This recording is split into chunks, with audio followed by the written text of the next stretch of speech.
నమస్కారం. ఆర్‌వీఆర్ టీవీకి స్వాగతం. కాలచక్రం కదులుతోంది. గ్రహగతులు మారుతున్నాయి. గ్రహాల సంచారం వలన వాటి స్థానాలు మారి జీవితంపై ప్రభావాన్ని చూపిస్తున్నాయి. మరి ఈ ఆగస్టు మాసంలో ఏ రాశి వారికి అదృష్టం రాబోతుంది? ఎవరు అవకాశాలను అందిపుచ్చుకోబోతున్నారు? ఎలాంటి ఫలితాలు చూడబోతున్నారు? గ్రహ పీడలను అధిగమించేందుకు ఎలాంటి పరిహారాలు ఆచరించాలి? ఏ దేవతలను ఆరాధించాలి? ఇవన్నీ కూడా తెలుసుకుందాం. మనతో పాటు స్టూడియోలో ప్రముఖ జ్యోతిష్య పండితులు బ్రహ్మశ్రీ డాక్టర్ సివిపి సుబ్రహ్మణ్యం గారు ఉన్నారు. గురువు గారిని అడిగి అనేక విషయాలను తెలుసుకునే ప్రయత్నం చేద్దాం. నమస్కారం గురువుగారు.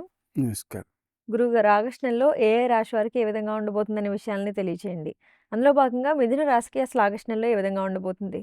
మిథున రాశి వారికి మాసం ప్రారంభంలో అనుకూలమైన ఫలితాలున్నాయి.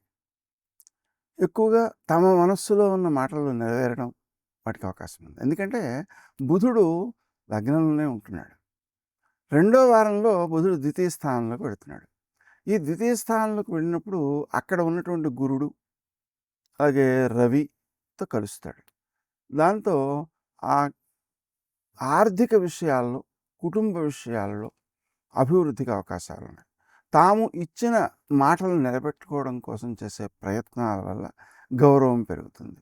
అలాగే మనం సూర్యోదయానికి ముందే బ్రాహ్మీ ముహూర్తంలో తీసుకునేటువంటి నిర్ణయాలు సత్ఫలితాలను ఇస్తాయి. అలాగే మనం తెల్లవారుజామున గణపతి సహస్రం వింటూ ఉండడం, క్షిప్రప్రసాదనాయ గణపతయే నమః అనే మంత్రంతో గణపతిని పూజ చేయడం చాలా ఉత్తమ ఫలితాలను అందజేస్తుంది. మనం చేసేటువంటి ఏ పనికైనా సరే విఘ్నాలు తొలగిపోయి విజయాలు లభిస్తాయి. కార్యసిద్ధిని కలిగించడం కోసం హనుమంతుడిని పూజ చేయాలి. అలాగే మనకు అసాధ్య సాధక స్వామిన్ అసాధ్యంతవ కిం వద రామదూత దయా సింధో మత్కార్యం సత్ఫలం కురు అనేటువంటి మంత్రంతో ఆయన్ని ప్రార్థించడం ద్వారా మనకి కార్యక్రమాలు కూడా నెరవేరిపోతుంటాయి. అలాగే మనం చేసేటువంటి ప్రయత్నాల వల్ల మనకుండే వ్యక్తిగత సమస్యలు కూడా తగ్గిపోతాయి. అలాగే పెళ్లి విషయాల్లో, ఉద్యోగ ప్రయత్నాల్లో అనుకూలమైన ఫలితాలు వచ్చేటువంటి సమయం కాబట్టి దీన్ని సద్వినియోగం చేసుకోవడం చాలా చాలా అవసరం. అలాగే ఆర్థిక వ్యాపారాలలో అంటే వ్యాపారాలలో ఆర్థిక విషయాలలో ఎక్కువ ఒత్తిడికి లోనవుతుంటారు. ఆ ఒత్తిడిని మనం అధిగమించడం కోసం బాగా సుమంతో శ్రీ కార్తవీర్యాధనం అనే మంత్రాన్ని సాయంకాలం 7 నుంచి 8 వరకు చేసుకోవడం చాలా మంచిది. ముఖ్యమైనటువంటి విషయాల్లో నిర్ణయాలు తీసుకునేటప్పుడు ఏ రంగంలో మనం తీసుకుంటున్నామో నిర్ణయాలు ఆ రంగంలో నిపుణులైనటువంటి వారు మరియు ఆత్మీయులు మైత్రి గలవారు వాళ్ళ దగ్గర నిర్ణయాలు తీసుకోవాలి. అంటే వాళ్ళతో సంప్రదించి నిర్ణయాలు తీసుకోవాలి. స్వయంగా ఆలోచించి నిర్ణయాలు తీసుకోవడం వల్ల తొందరపాటు ఇబ్బందులు కొన్ని ఎదురయ్యేటువంటి అవకాశం ఉంది. అలాగే ఉద్యోగాల కోసం ప్రయత్నం చేసేటువంటి వాళ్ళు కొన్ని ఇబ్బందులను ఎదుర్కొన్నప్పటికీ కూడా అనుకూలమైనటువంటి వాతావరణాన్ని సాధించుకోగలుగుతారు అని చెప్పవచ్చు. అలాగనే ఆహారం తీసుకునేటప్పుడు ఎక్కువగా తెలియకుండానే ఇది తినకూడదు, మన ఆరోగ్యానికి మంచిది కాదు అనే విషయాన్ని గుర్తిస్తూనే దాన్ని గమ్మున మరిచిపోయి ఆ రుచికి ప్రాధాన్యం ఇస్తూ తినేసేయడం మొదలైనటువంటి వాటి వల్ల అనారోగ్యాలను పొందడం, వాటిని జయించడం కోసం చేసే ప్రయత్నాలు చేయడం, తద్వారా ఆరోగ్యాన్ని పెంపొందించుకోవడం మొదలైనటువంటివి కనిపిస్తాయి. అందువల్ల కొంచెం నిగ్రహం అనేటువంటిది చాలా అవసరం.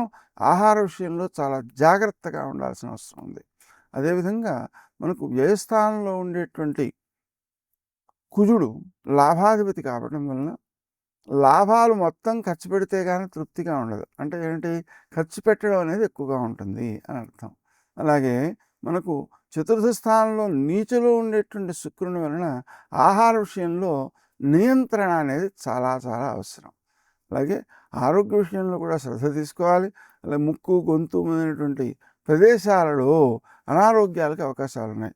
వాటిని జయించడం కోసం వం క్రీం అచ్యుతానంత గోవింద అనేటువంటి మంత్రాన్ని జపం చేసుకోవాలి. అందువలన వ్యక్తులు ఉత్సాహంగా ఉండేటందుకు వ్యాయామ ప్రాణాయామాలకు ప్రాధాన్యం ఇవ్వాలి. అలా వాటిని అనుసరిస్తూ ఉండడం వలన వ్యక్తులు పరిపూర్ణంగా ఉత్సాహాన్ని పొందగలుగుతారు. ప్రతిరోజు కూడా వ్యాయామం ఆచరించడం వల్ల శరీరంలో ఉండేటువంటి అవయవాలతో పాటుగా మనసుకు కూడా ప్రశాంతి దక్కుతుంది. అందువలన మనకు ఈ వ్యాయామం అనేటువంటిది ప్రధాన పాత్ర వహిస్తుంది జీవితంలో.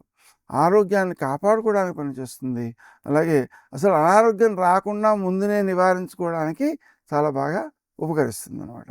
అదేవిధంగా వారానికి ఒక రోజు, కనీసం ఏ శుక్రవారము మజ్జిగ మాత్రమే తాగుతూ ఉండాలి, అన్నం తినకుండా.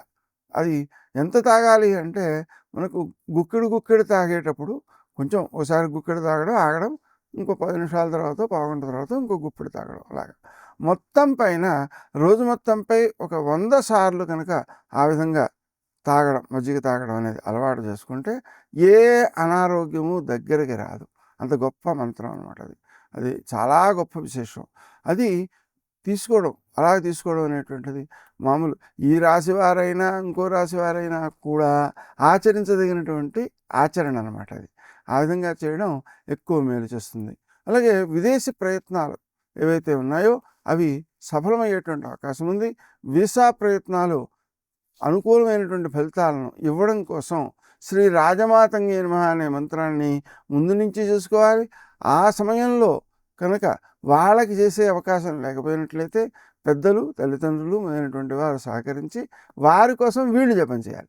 మనం విశేషం ఏంటంటే, భారతదేశంలో ఈ భారతీయమైన ధర్మంలో ఉన్న విశేషం ఏంటంటే, ఒకరి కోసం ఒకరు కనుక జపం చేసినట్లయితే, అంటే ఉదాహరణ తల్లిదండ్రుల కోసం పిల్లవాడు ఉపవాసం ఉన్నాడు. అలా ఉపవాసం ఉన్నప్పుడు ఏమవుతుంది అంటే, మనం ఎవరికైతే ఉపవాసం ఉన్నామో వారికి ఒక ఏకాదశి ఉపవాసం ఉన్న ఫలితం వచ్చేస్తుంది.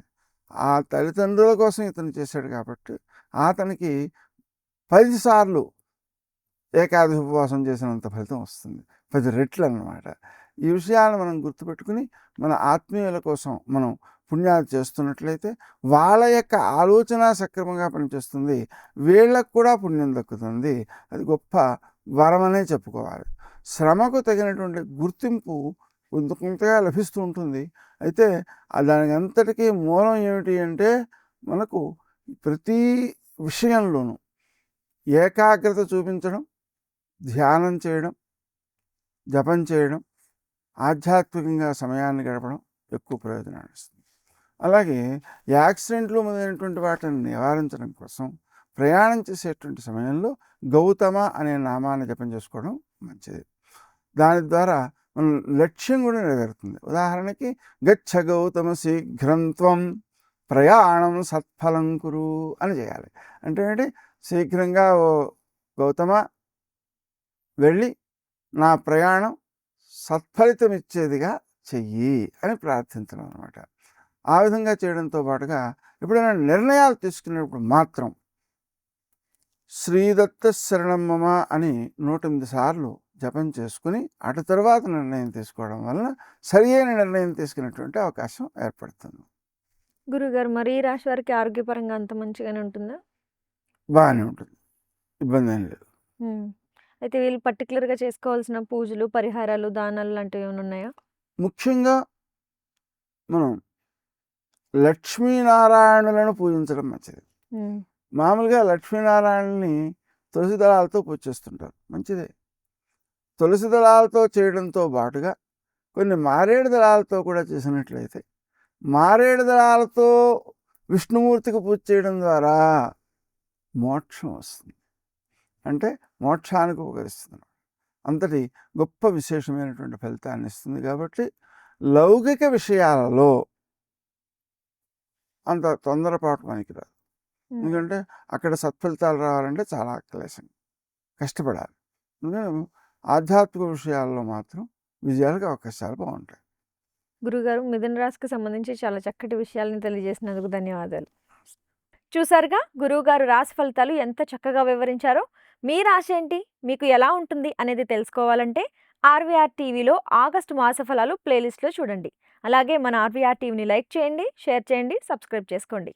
నమస్కారం.